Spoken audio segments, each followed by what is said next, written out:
The Ghana Boundary Commission is proposing a joint celebration of the 2024 Africa Border Day by the people of Ghana and Burkina Faso.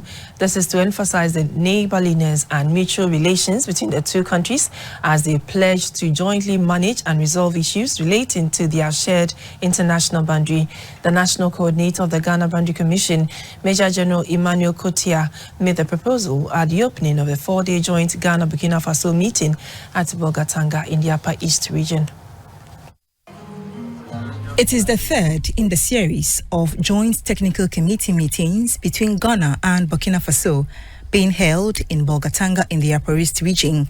The first two were held in Ghana and Ouagadougou, respectively.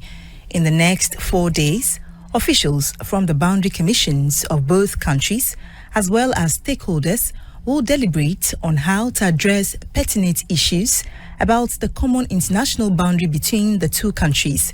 The national coordinator of the Ghana Boundary Commission, Major General Emmanuel Kotia, said the meeting forms part of the commitment of both states to uphold territorial integrity, promote mutual understanding, and enhance cooperation in resolving boundary-related issues.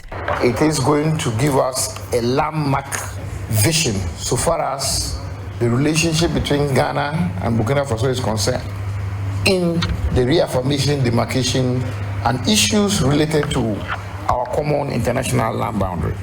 We are hoping that this year, Ghana will be tabling during this meeting that we should have a joint celebration of the African Border Day sometime in June along our international land boundary. The Permanent Secretary of the National Boundary Commission of Burkina Faso, Madame Salimata Dabao, encouraged all participants to hold frank and constructive discussions that will help address the thorny issues. The Upper East Regional Minister, Dr. Hafiz bin Saleh, said engaging the local people in the border communities is key to the success of the work of the joint committee. As we deliberate on matters of mutual interest, I urge all to be guided by principles of international law, respect for sovereignty, transparency, and good neighborliness.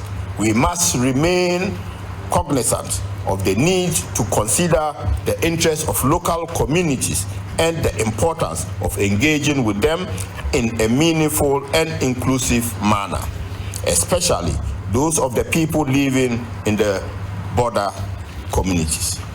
The meeting sought to achieve the validation of the joint memorandum of understanding setting up a joint land boundary reaffirmation committee between the two countries, examine and validate the cross-border cooperation framework agreement, draw up a technical file and timeline for reaffirmation sensitization exercises, and plan for joint research into documents relating to the boundary line between Ghana and Burkina Faso, among others.